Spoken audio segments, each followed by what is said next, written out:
tous, merci d'être avec nous pour ce journal hebdomadaire du 7 décembre.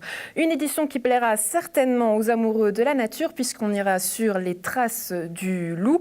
On ira également du côté du bois de chêne pour prendre des nouvelles de la restauration de la ferme. Et puis on ira du côté des Sertines sur Rolle pour faire le point sur le projet des éoliennes. En fin d'émission, divertissement, on s'amuse. Ça y est, c'est lancé, les pistes de ski sont ouvertes.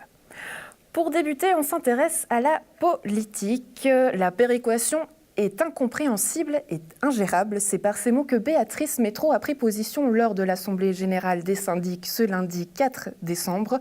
La conseillère d'État a assuré vouloir simplifier cet outil. L'occasion pour NRTV de demander l'avis des deux syndics de Bursinel et de My. La deuxième partie sera plus orientée logement, avec l'entrée en vigueur au 1er janvier 2018 de la nouvelle loi sur le logement et du nouveau règlement d'accompagnement. Et la troisième partie sera consacrée à la péréquation avec un P majuscule. Est-ce que vous êtes satisfait de l'Assemblée qui a eu lieu ce matin? Quel bilan est-ce que vous en retenez? C'est très difficile de se forger un avis sur le message qu'on nous donne, mais sur ce qui s'est passé ce matin, c'était plutôt positif pour être correct. Mais maintenant, on attend la réalité des faits, puis je pense que la réalité des faits, elle sera un petit peu près à des années-lumière de ce qui nous est dit ce matin. Ouais. Le fait que le Conseil d'État ait pris conscience de cette difficulté est une bonne chose. Évidemment, comme j'ai eu l'occasion de le dire quelquefois, je suis serein donc jusqu'en 2019. Restera à savoir quelle sera la solution qui sera proposée à partir de 2019. Et là, j'ai eu l'occasion de dire que, effectivement, aujourd'hui, on a trouvé une solution provisoire. C'est un peu, si vous me passez l'expression, un emplâtre sur une jambe de bois.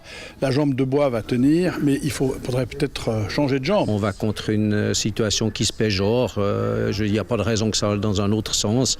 Alors la seule chose à éviter, c'est la disparition de l'autonomie communale par le biais de la fixation de l'imposition. Par rapport à la latte, on a vu aujourd'hui beaucoup de questionnements de la part des communes. Personnellement, est-ce qu'on a répondu à vos questions? Non, pas encore, mais je pense qu'il y a des questions c'est des questions qui sont difficiles à résoudre. Je crois que le canton restait un peu sourd aux préoccupations individuelles aussi longtemps qu'il n'avait pas passé la 4e révision du plan directeur, qui est actuellement, je crois, en phase d'acceptation au niveau fédéral. J'ose espérer, disons ça comme ça, que maintenant que cette réforme a été passée au niveau cantonal, elle se montre un peu plus attentive aux préoccupations particulières et individuelles de chaque commune. Et par rapport à la latte, est-ce que vous avez un peu l'impression que finalement le poisson fuit un peu le bassin? Dans le cas présent de ce matin, c'est tout à fait ça. D'où la difficulté d'avoir une position claire et précise sur un message qui ne l'est pas. Donc, et puis il y a un paradoxe. On est dans une région où on pêche par logements sociaux ou entre guillemets bon marché ou à loyer modéré. Donc les communes qui veulent se donner la peine de faire quelque chose, elles se voient bloquées par la LAT. Alors je veux dire, c'est un peu le chien qui se mord la queue quelque part. Donc trouver l'erreur. Alors je pense que si vraiment il y avait une volonté de la part de chacun, il devrait y avoir aussi une volonté d'aider les communes à aller dans un sens qui est voulu par le canton, et là, bizarrement, non, on vous bloque. Est-ce que vous vous sentez délaissé par le canton? Est-ce qu'on a déjà été aidé? Non, délaissé, je veux dire, après c'est des grands termes. Non, je pense pas qu'on soit délaissé, ils font ce qu'ils peuvent, les braves. Mais, voilà, je veux dire, il y a des problématiques qui sont quasiment insolubles. Des décisions qui sont dictées par le peuple sans forcément avoir pris raisonnablement les tenants et les aboutissants de la résultante. Et disons, je pense que certaines communes, on n'est peut-être pas considérées comme on devrait l'être par rapport à notre potentiel fiscal, entre guillemets. Et le conseil régional ? Ça bouge du côté des Sertines sur Rolle. Un seul tour de scrutin aura été nécessaire pour élire Julien Fulop à la municipalité. Qui quitte cette municipalité, c'est évidemment Alain Zwigart, ici présent avec nous. Merci d'être avec nous. Bonjour. Bonjour. Vous étiez sur le poste depuis 10 ans, notamment en charge des dossiers finances, de l'énergie, entre autres. Pourquoi avoir fait ce choix, après 10 ans, de partir ? Bien, je suis rentré il y a 10 ans en cours de législature. On peut dire que j'ai fait 2 législatures et puis effectivement en 10 ans beaucoup de choses se passent et notamment des activités professionnelles qui m'occupent beaucoup et je pense que si on veut avoir un poste municipal, si on veut tenir ce poste-là, eh bien il faut être présent, il faut avoir du temps et consacré, ce qui n'était plus le cas pour moi. Donc la politique, c'est complètement terminé pour vous ? En l'occurrence pour l'instant. peut-être à suivre quand même. Vous gardez cette idée dans un coin de la tête. Oui, j'ai toujours eu beaucoup d'intérêt pour la chose publique. J'espère en avoir de nouveau, mais je crois qu'il faut pouvoir l'exercer et le faire en conséquence et en ayant du temps pour le faire. Et puis de gros dossiers que vous avez tenus en main, notamment en dernière date, c'était justement lors du dernier conseil ce mardi. On va y aller par étapes. Tout d'abord, le budget 2018, comment est-ce qu'il se présente du côté d'Essertines-sur-Olle ? Eh bien, le budget 2018 se présente avec un excédent de charge de 174 000 et quelques centaines de francs. Je n'ai plus le chiffre en tête, mais d'une manière générale, la Commission des finances a considéré qu'il était équilibré. Donc, on partir du principe qu'il est équilibré. On ose espérer que durant l'exercice 2018, eh bien, on puisse avoir des rentrées fiscales ou des recettes suffisantes et puis, si possible, freiner les dépenses de manière à pouvoir présenter, que mes collègues puissent présenter le moment venu des comptes 2018 équilibrés. On a vu qu'au moment de présenter justement les budgets du côté des communes, la péréquation c'est toujours difficile pour tout le monde. De votre côté, comment est-ce que vous l'avez vécu cet exercice de la péréquation au moment aussi de faire le budget ? Bien entendu que la péréquation, la facture sociale, mais bien d'autres dépenses aussi sont imposées aux communes. Je pense notamment aux associations intercommunales, ce qui fait que lorsque l'on met les chiffres dans les bonnes cases, il reste peu de moyens pour qu'une commune puisse développer ses activités, faire ses financements, l'entretien de ses bâtiments, de ses infrastructures, et puis envisager encore des investissements. On charge également de l'énergie. Vous avez eu un gros dossier encore ce mardi, c'est notamment les éoliennes. Où est-ce qu'on en est exactement ? Je crois qu'il y a eu du changement, notamment au niveau des territoires, un territoire que vous ne pouvez plus affecter et consacrer justement à ce projet.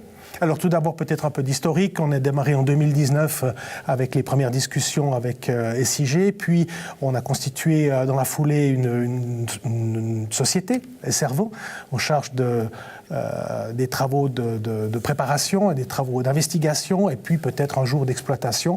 Donc cette société-là a été bloquée pendant 3 ans puisque le projet d'Essertines-sur-Olle a failli être sorti du plan directeur cantonal. Il a été réintroduit 3 ans après, suite à une décision notamment de Skyguide de retirer l'opposition qu'elle avait faite et des réserves qu'ils avaient faites par rapport aux approches de l'ILS et notamment des radars de l'aéroport de Cointrin, ce qui fait qu'on a pris 3 ans de retard. Pendant ces 3 ans, rien ne s'est passé et puis le projet a pu redémarrer il n'y a pas longtemps, ce qui a donné l'occasion aux promoteurs, notamment la société Servant, de pouvoir à nouveau démarrer ce projet et puis, bien entendu, de commencer à faire des études beaucoup plus sérieuses, complétées par celles qui avaient été faites précédemment. Donc aujourd'hui, on arrive à quelle conclusion ? Est-ce qu'on peut parler d'un nombre d'éoliennes et où exactement est-ce qu'elles seront situées ? Alors, vous parliez tout à l'heure de parcelles qui ont été abandonnées. La société Servant veut s'assurer de pouvoir continuer à faire ses études dans de bonnes conditions, raison pour laquelle elle avait à l'époque signé une convention avec la commune de manière à pouvoir réserver un certain nombre de terrains. On parle de ça il y a 9 ans en arrière. Cette convention ces promesses de servitude ont été échues au bout de 7 ans et donc il fallait les renouveler. En 7 ans, il se passe beaucoup de choses et c'est la raison pour laquelle une des parcelles qui avait été retenue il y a 9 ans a été abandonnée. On a donc 2 parcelles qui sont des terrains communaux qui seront mis à disposition, cas échéant, et moment venu, si on peut le faire pour la construction d'éoliennes. Mais pourquoi cette parcelle-là, elle a été abandonnée précisément ? Alors, cette parcelle-là, elle était très isolée des 2 autres parcelles et l'idée est de faire un parc éolien groupé et non pas avec des éléments isolés dans la nature. Et puis, donc, c'est un projet qui avance tout doucement. Et à côté, du côté de Saint-Oyen, il y a également un projet photovoltaïque qui est en cours. Au départ, ils étaient avec vous. Est-ce qu'aujourd'hui, du coup, vous le considérez comme un couteau dans le dos, le fait qu'ils annoncent ce projet de leur côté ? Alors Saint-Oyen avait été approché pour ce projet éolien, mais c'en est vraiment pas toujours très rapproché au sens où assez rapidement la municipalité ou la commune a décidé de se retirer, de ne pas s'investir dans ce projet-là. Il y aurait eu une possibilité d'étendre le parc sur le territoire de la commune de Saint-Oyen. Ça n'a pas été retenu. Donc on ne peut pas parler de couteau dans le dos, je refuse cette expression-là. Saint-Oyen est aussi sensible à l'exploitation et la production d'énergie renouvelable. Mais est-ce que vous vous sentez en concurrence sur ce domaine ? Mais je crois qu'il n'y a pas de concurrence dans la production d'énergie renouvelable. Elles sont toutes complémentaires les unes aux autres. Et donc, si Saint-Oyen peut faire quelque chose sur son territoire qui ne ressemble pas à un projet éolien et qui est plutôt photovoltaïque, why not ? En concurrence, mais c'est toujours difficile de convaincre les gens lorsqu'on leur dit « on va mettre des éoliennes chez vous, du côté d'Essertines-sur-Olle ». Comment ça se passe ? Il y a quand même des opposants. Qu'est-ce que vous leur répondez ? Alors, il y a sans doute un certain nombre de personnes qui ne sont pas tout à fait acquises aux éoliennes, mais néanmoins, je tiens à le rappeler, nous avons reçu un soutien massif de notre Conseil général, qui a été encore confirmé lors du dernier Conseil, puisqu'il a accepté notre projet. Vous y croyez personnellement? Je suis assez convaincu. Il faut l'être d'ailleurs. Ouais. Si je vous disais à l'heure actuelle, le projet d'éolienne peut partir, mais par contre je mets ces éoliennes dans votre jardin, qu'est-ce que vous répondez? Écoutez, dans mon jardin, ça va être un tout petit peu petit. De surcroît, je crois qu'on peut pas voir la chose de cette manière-là. Des projets tels qu'un parc éolien sont des constructions importantes, sont des infrastructures importantes. Elles doivent être discutées, elles doivent être mises en discussion. Les procédures dans le canton de Vaud, en Suisse de manière générale, sont assez complexes et permettent à chacune, à chacun, aux organisations, cas échéant, de s'exprimer. Et puis on verra si un jour il y aura des éoliennes à Essertine. Si c'est le cas, ce n'est pas demain matin. Affaire à suivre donc, Alain Zwigart. Merci d'avoir été avec nous et bon vent à vous. Merci de votre invitation et bon vent à tout le monde. Merci. Avez-vous déjà songé à réaménager la ville, mettre un banc par-ci, un peu plus d'arbres par-là? Ce sera peut-être possible avec le nouveau préavis que déposera la ville de Nyon lors de la séance du conseil communal du 11 décembre. Explication avec le municipal en charge du dossier, Maurice Gay. C'est un préavis sur les démarches participatives où la municipalité souhaite accompagner ces différents projets avec la population et en tenant compte de l'avis de la population. Concernant surtout Cœur de Ville et Concept des Rives du Lac, on a différents projets qui vont arriver. Principalement, ce sera le Square Pertan qui est déjà en place et qu'on va modifier et accompagner dans l'adaptation. Et puis après, on parle de Place de la Gare, Place du Château qui seront aussi des aménagements temporaires et les Rives du Lac avec Rivest qui est aussi déposé maintenant au conseil communal. Est-ce que ça signifie que les Nyonnais sont difficiles à convaincre? Non, pas du tout, mais je crois que c'est dans l'air du temps où les gens deviennent de plus en plus attentifs aux projets que la municipalité peut développer. Et puis je crois que pour la réussite de ces différents projets qu'on aimerait mettre en place, on a besoin de l'accompagnement de la population pour que ce soit vraiment des projets qui leur correspondent et qui ne correspondent pas seulement aux politiques. Comment concrètement est-ce que vous allez tenir compte, comment est-ce que vous allez faire pour tenir compte de l'avis des citoyens? Alors ça va se passer par des choix de ce qu'on a appelé des panels de citoyens ou des panels d'acteurs, puisqu'en fait en fonction des thématiques, il faudra qu'on fasse un choix qui corresponde au projet et qui soit vraiment neutre par rapport au projet qu'on souhaite mettre en place. L'idée c'est de faire une séparation entre le politique et la population et c'est pour ça qu'on travaille avec un mandataire, une société qui va accompagner ces démarches pour que le citoyen se sentent libres d'amener leurs idées et qu'ils puissent vraiment s'exprimer en toute liberté. Et le fait de tenir compte de l'avis de la population, est-ce que ça ne va pas encore prolonger le délai des travaux? Non, pas du tout. L'idée, c'est vraiment d'accompagner. Donc, c'est des travaux qui se font en parallèle et non successivement. Donc, c'est un plus. Ça permet d'alimenter surtout le débat pour les mandataires qu'on choisit, qui vont faire le travail, ou pour la municipalité dans ses choix politiques. Afin d'apporter son soutien à la restauration de la ferme du Bois de Chêne, l'association pour le Bois de Chêne de Genelier a remis un chèque de 21 000 francs à la Fondation pour le Bois de Chêne. Retour en images sur la cérémonie. Au président de la Fondation et au trésorier de la Fondation, voilà. On a le plaisir de remettre ça. Et puis, à bout touchant, il y a une convention qui va se faire entre la Fondation et l'association. Mais elle est presque plus nécessaire puisqu'il y a quand même des rapports d'amitié et de confiance qui se sont créés depuis ces années. Pourquoi avoir fait ce don aujourd'hui? Lors de notre dernière Assemblée Générale, il y a eu une discussion de savoir si on voulait soutenir la rénovation du bâtiment ou si la priorité de l'association c'était plus les milieux naturels. Ce qui semblait quand même important. Et puis finalement, dans la discussion qui a eu lieu, il s'est ressorti que l'ensemble des membres présents pensaient que c'était bien aussi de soutenir la rénovation. Donc une fois que l'Assemblée Générale nous a mandaté le comité de faire un appel de fonds, on a fait un courrier à tous nos membres.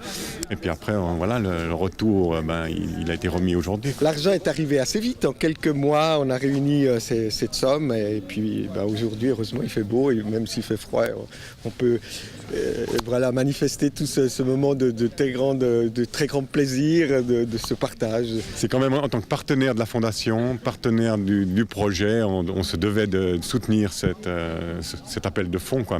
même si c'est modeste par rapport aux 5 millions, bien entendu. Mais le montant, en pourcent, il n'est peut-être pas significatif. Mais par contre, de montrer qu'il y a l'association et c'est plus de 1000 membres qui sont derrière nous, ça c'est important. On est vraiment bientôt tous ensemble derrière ce projet. C'est ça qui est important. C'est de rapprocher des acteurs qui au départ, c'était pas acquis. Il a fallu petit à petit apprendre à se connaître. Et puis après, maintenant, il y a une relation de confiance et on avance vraiment ensemble. Un don de 21 000 francs, comment est-ce que vous comptez les utiliser? Ils vont faire partie du montage dans son ensemble, mais on va dire que on va l'utiliser essentiellement, on va dire, pour le jardin potager, pour l'accueil du public, des paramètres qui correspondent à l'association du bois de chêne. Une infrastructure de chantier très contrôlée, on doit travailler vraiment dans des conditions de respect, non seulement du patrimoine bâti, mais du patrimoine naturel dans lequel on travaille en fait. On a toujours comme objectif de monter les échafaudages au printemps, faire tous les travaux de l'enveloppe pendant l'été 2018 et terminer les travaux sur le bâtiment à la fin 2018 et les travaux d'aménagement extérieur au printemps 2019 pour pouvoir inaugurer le bâtiment au printemps 2019. On a pu lire dans quelques articles de presse que cette ferme allait devenir une auberge. Qu'est-ce qu'il en est? Est-ce que c'est vrai ou pas? Non, il n'y aura ni auberge, ni hôtel, ni maison d'hôte, rien du tout. Ce sera simplement la ferme avec des intendants et la ferme sera au bénéfice des acteurs présents sur le site pour l'accueil des classes, pour les chercheurs du VSL, pour les promeneurs qui pourront juste s'arrêter dans le lieu qui sera public. Il est rare de pouvoir chausser les skis aussitôt du côté de la Dôle. Les pistes seront ouvertes tous les mercredis et les week-ends de décembre et tous les jours à partir du 23 décembre. On en parle avec le directeur général de Sogestar, Jean-Sébastien Lacroix. Merci d'être avec nous. Merci de m'accueillir dans vos locaux. Quelles sont du coup les nouveautés pour cette saison du côté de Télédôle? Pour cette saison, on a peu de nouveautés puisqu'on savait que les travaux d'investissement qui étaient prévus n'allaient pas être réalisés pour cet hiver, mais pour l'hiver prochain. Donc déjà, la nouveauté cette année, c'est qu'on a de la neige tôt et on s'en fait vraiment joie de l'accueillir. Et puis, le personnel a bien travaillé pour entretenir les pistes et du coup, dès samedi, on pourra ouvrir dans de bonnes conditions. On se souvient de la saison dernière, les chiffres étaient mauvais, 70 jours d'ouverture, la faute au manque de neige. Pour cette année, du coup, quels sont les objectifs? On devrait faire un hiver relativement conforme, donc on vise plutôt les 110 jours d'ouverture. Donc en attendant que la liaison entre les deux massifs des Tuffes et de la Dôle soit réalisée, on espère faire un bon hiver. L'hiver dernier, c'est vrai qu'on a eu plutôt une perte sur la partie Dôle. Cette année, on espère pouvoir équilibrer et du coup pouvoir faire une bonne saison d'hiver avant d'attaquer vraiment les gros travaux de liaison entre les deux massifs. Ces pertes, si on revient sur les chiffres de Michèle Ulrich, directrice de Sogestar, elle a dit 18% du côté de la Dôle. Du coup, cette année, est-ce que les petits rabais que vous avez fait, est-ce qu'ils étaient en conséquence justement pour alléger et ramener plus de monde du côté de Télédôle? Après, c'est toujours important d'avoir une politique tarifaire qui est incitative. Donc, c'est pour ça que à l'ouverture, on fera moins 20% sur les forfaits. Après, les remises, en général, on en a sur quasiment tous les massifs de ski. Donc, ça fait partie du jeu d'avoir des amortisseurs pour pas que les tarifs soient toujours très, très élevés, en fait. Puis c'est quelque chose qui se fait beaucoup un peu partout en Suisse. En mars 2017, 25 stations de ski romandes se sont allées pour proposer un abonnement commun à 359 francs. Pourquoi est-ce que vous n'avez pas fait partie de ce tarif-là, de ce pack commun? Alors pour l'instant, c'est vrai qu'on est encore, je dirais, dans la réflexion, puisqu'on est un peu séparé par rapport aux stations, je dirais, des Alpes suisses, en fait. Et pour le coup, on n'est pas équipé non plus pour l'instant en main libre, ce qui fait que c'est rien que techniquement, on est bloqué par cette situation-là. Après, on a peut-être plus des offres à faire, nous, sur les massifs liés, je dirais, parce qu'on est plus sur le massif jurassien, du coup, faire des offres avec les Alpes, je dis pourquoi pas, mais pour l'instant, il faut qu'on s'équipe du main libre et après, tout est possible, effectivement. Par rapport aux équipements, justement, qu'est-ce qui est prévu à court terme? À court terme, dès la saison prochaine, en fait, on a un gros projet d'investissement, puisque c'est 4 millions de francs par la partie suisse, portée par Télédôle. Et puis côté français, c'est 10 millions d'euros. Donc le programme côté suisse, c'est donc forcément un nouveau parking à la Dôle avec un bâtiment d'accueil. Les travaux sur les pistes ont été réalisés déjà pour l'hiver dernier qui ont donné entière satisfaction. Et puis côté français, on remplace un télésiège TC Jouvencel par un 6 places débrayable qui sera beaucoup plus confortable, beaucoup plus rapide. Et on crée un nouveau télésiège entre le pied de la Dôle en fait, et le haut du massif des Tuffes. Et il y aura également création de 3 nouvelles pistes de ski avec notamment un border cross. Donc du coup un massif qui va largement évoluer au niveau du périmètre en fait. C'est des infrastructures qui étaient prévues. Pourquoi est-ce que les canons à neige ils sont toujours interdits du côté de Télédôle? Est-ce qu'ils ne pourraient pas justement sauver toute la station? Après la neigeculture, c'est sûr que c'est un point qui est considérable, surtout que les derniers hivers qu'on a eus. Pour l'instant, on y va, je dirais, un petit peu avec prudence pour voir ce qu'on peut faire, ce qu'on ne peut pas faire. Et il semblerait qu'on puisse faire des choses avec des réserves qui seraient peut-être côté français. Mais pour l'instant, on n'a pas toutes les informations et on est plus focalisé sur nos projets d'investissement de liaison entre les deux massifs. Et après, Mais c'est quelque chose qui vous tenterait tout de même, les canons à neige? Je pense que c'est quelque chose, c'est un bon appoint et ça sécurise quand même pas mal. Ça sécurise bien en fait pour garantir des journées d'ouverture supplémentaires. Donc c'est sûr que financièrement, c'est intéressant d'avoir la neige de culture. Comment est-ce que vous voyez du coup l'avenir pour ces pistes de ski du côté suisse? Je pense que Télédôle n'était pas forcément dans une logique d'investissement avant que nous on reprenne. Donc on a fait un petit peu évoluer les mentalités. Et pour le coup, en fait, on a proposé un programme d'investissement en fait, sur les remontées, sur les pistes, en fait, pour optimiser certaines choses. Et du coup, en fait, ils ont validé ce programme d'investissement. Donc la Dôle va plus évoluer, je dirais, maintenant que c'est géré par Sogestar, que quand c'était Télédôle où vous avez une gouvernance qui était un peu différente et avec beaucoup de communes qui étaient actionnaires. Donc du coup, ça bloquait un petit peu la situation au niveau des investissements. Donc là, on a clarifié certaines choses et du coup, on sait mieux où mettre le doigt pour optimiser en fait, les installations de la Dôle, en fait. Et pour cette saison, des gros événements prévus tout prochainement, pour des soirées ou pas sur les pistes? Qu'est-ce qui est prévu? On a un ski festival qui est prévu cet hiver. Ce serait 4 dates au mois de février. Donc ce ne serait pas encore sur la partie Dôle, mais juste sur la partie Jouvencel à côté. Et après, on a toujours des manifestations qui sont prévues à la Dôle, sur la descente populaire, il y a la Dôle à Pau, on a pas mal de manifestations sportives qui se passent toujours sur le massif de la Dôle. Jean-Sébastien Lacroix, merci d'avoir été avec nous et puis bonne saison d'hiver à vous. Merci pour votre accueil. Partons à présent sur les traces du loup avec le jurassien Jean-Marc Laudry. Ce biologiste, éthologue et spécialiste du Canis lupus nous dit tout au micro de Florian Cavalieri. Jean-Marc Laudry, bonjour. Bonjour. Vous êtes biologiste, éthologue et aussi jurassien et surtout spécialiste du loup. Vous sortez un album, ça tombe bien, on est à quelques semaines de Noël, qui s'appelle justement Le Loup. Qu'est-ce qu'on va découvrir à l'intérieur de cet ouvrage? Alors c'est un livre que j'avais écrit déjà il y a une vingtaine d'années. Puis là on a réécrit complètement le bouquin parce qu'il y a tellement de nouveautés. Et puis il est divisé en une dizaine de chapitres, notamment un chapitre qui est complètement nouveau qui va parler de l'évolution des canidés. Je vais parler aussi de ce qu'est un loup, comment il vit, son régime alimentaire, est-ce que le loup peut être dangereux pour l'humain, c'est une question qui revient tout le temps. Puis quelque chose qui m'intéresse beaucoup, c'est comment on va partager le territoire avec le pastoralisme, donc comment le loup, comment on peut protéger les troupeaux face au loup, et puis on termine sur les mythes, les légendes, toutes les histoires qu'il peut y avoir. Qu'est-ce qui vous passionne dans le loup? Ce qui m'a toujours passionné dans le loup, c'est pas le loup en lui-même, mais c'est la relation qu'il a avec l'être humain. C'est les conflits qu'il y a avec l'être humain. Et je pense qu'en connaissant mieux le loup, on arrive à gérer les conflits et apporter des solutions pour qu'on puisse vivre avec les activités humaines. En règle générale, c'est le pastoralisme, parce qu'on a aussi beaucoup besoin, et puis et le loup. Ce qui est surprenant avec le loup, c'est que c'est l'animal dans la mémoire des gens et dans le mythe, l'animal sauvage par excellence, mais c'est quand même l'animal à avoir été domestiqué le premier au Paléolithique supérieur, il y a entre 15 et 20 000 ans. Donc moi je reviens toujours là-dessus, quand on voit le loup se balader à proximité des villes ou des villages, il ne faut pas oublier qu'il y a 20 000 ans, c'est le loup qui s'est approché aussi des humains.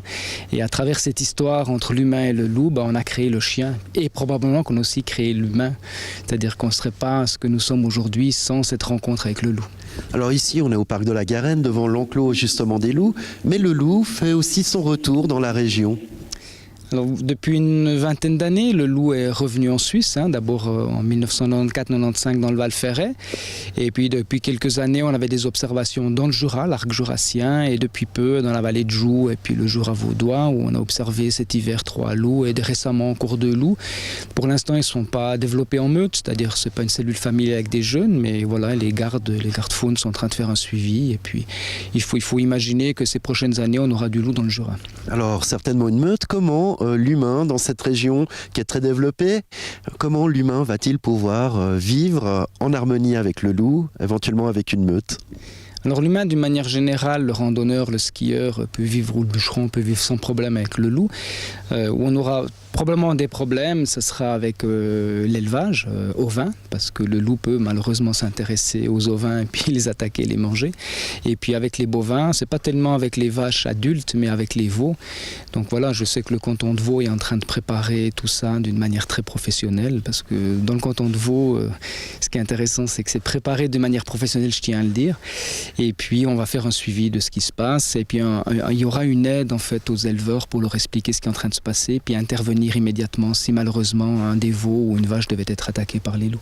Vous êtes modeste parce que vous évoquez pas le nom de votre fondation, une fondation qui est justement dédiée au pastoralisme et à la bonne cohabitation entre les troupeaux et le loup. Alors c'est vrai, ça fait 20 ans que je travaille dans ce domaine-là, puisque j'ai réalisé qu'on a toujours des pour et des contre. Et j'avais envie d'offrir autre chose, c'est une troisième voie pour dire ça sert à rien d'être pour ou contre, le loup est là, qu'est-ce qu'on en fait? Et j'aime aussi le pastoralisme, ça fait 20 ans que je travaille avec des éleveurs et des bergers, j'aime les loups, et puis mon but aujourd'hui avec cette fondation, c'est de faire cohabiter, d'apporter de la connaissance, acquérir de la connaissance pour amener des solutions.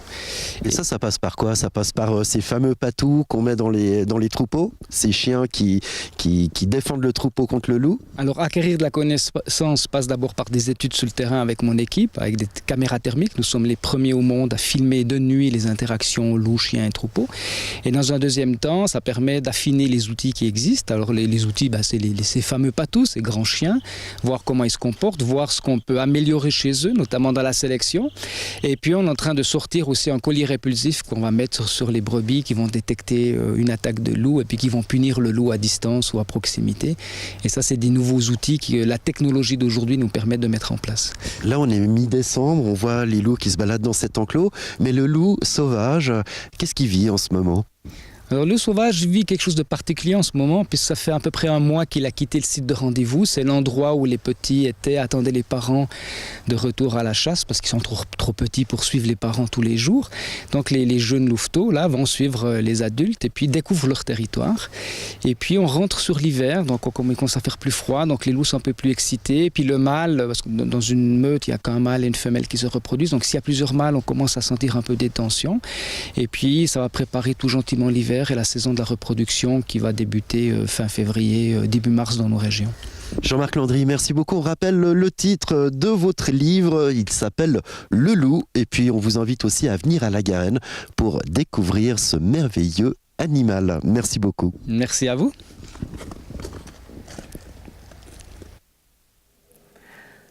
Des nouvelles boîtes à livres ont été inaugurées à Gland ce mercredi au centre sportif d'Ambord. Délivrez-moi, c'est le projet porté par la commission culturelle. Florian Cavalleri vous raconte l'histoire.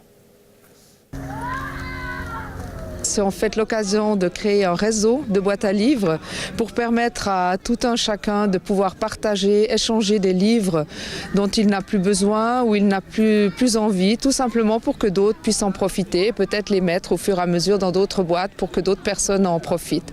Donc c'est vraiment l'occasion de partager, d'échanger des livres. Au départ, c'est des citoyens qui ont dit j'ai découvert une boîte à livres alors que je me promenais à Paris, un autre parce que j'étais à Milan. Est-ce qu'on ne pourrait pas avoir ce genre de projet dans notre ville? Il y a également la bibliothèque qui nous a proposé de créer quelque chose et puis finalement on s'est dit qu'au niveau de la commission culturelle ça pourrait être un très beau projet à porter et puis voilà, on arrive aujourd'hui, c'est l'aboutissement de ce projet avec l'inauguration des boîtes à livres. Alors l'objectif c'est un peu c'est donner envie aux gens de lire déjà pour commencer et de partager et plutôt que ces livres finissent à la déchetterie, qu'on puisse leur donner une seconde vie, une seconde chance de vivre ailleurs. que dans une poubelle. Et là, l'idée des boîtes, c'est vraiment de recueillir ces livres qui contiennent des informations extraordinaires, des histoires merveilleuses, on peut rêver, et de partager, tout simplement partager ce qu'on a aimé lire et ce qu'on aurait envie de donner à lire aux autres, tout simplement.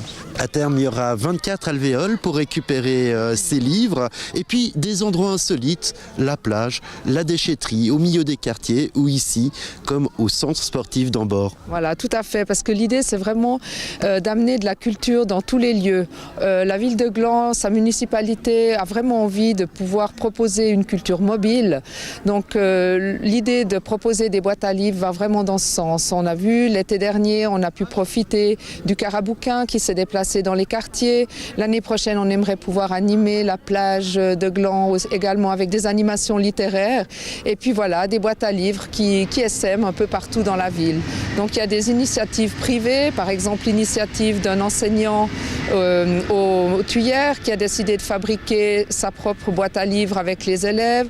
Il y a des citoyens qui ont mis des boîtes à livres devant chez eux. Et puis autrement, nous avons les alvéoles qui ont été fabriquées par l'institution Le Repuy. Et puis voilà, petit à petit, il y a peut-être d'autres personnes qui auront envie de participer au réseau. Donc on les accueille avec plaisir. Il y a un site internet qui a été créé. Et puis sur ce site internet, on peut juste cliquer et puis voir où se trouve la prochaine boîte à livres. Rendez-vous incontournable des fêtes de fin d'année, le Téléthon. Cette année, la manifestation célèbre ses 30 ans. Le 8 et 9 décembre, plusieurs activités auront lieu tout au long du week-end sur la région. On en parle justement avec nos invités et les fameuses petites peluches qui sont là, comme d'habitude. Merci d'être avec nous, Zoé et Guillaume. On va d'abord donner la parole aux dames, si vous êtes d'accord. Zoé, qu'est-ce qui a fait que vous avez accepté de participer au Téléthon du côté de Saint-Sergue? Qu'est-ce que vous avez prévu? Alors, du côté de Saint-Sergue, cette année, on a prévu un petit peu soft. On fait une buvette, comme chaque année, sur la place du village, donc la place Sivieux-Ville, à côté du bâtiment de la commune. Le Téléthon est organisé par l'association PA que je préside et qui est accompagnée par les pompiers de Saint-Sergue. Les pompiers qui, eux, s'occupent de tout ce qui est distribution de peluches, donc la petite peluche June, et également la vente de sapins de Noël. Donc on a des sapins chaque année et ça marche très bien, les gens sont contents, ils nous les commandent en avance. Et évidemment, la fameuse buvette avec le traditionnel vin chaud, la soupe, croque-monsieur, hot dog, des petites choses comme ça. Tout pour réchauffer le cœur. Qu'est-ce qui a fait que vous, personnellement, vous avez décidé de vous lancer dans cette aventure?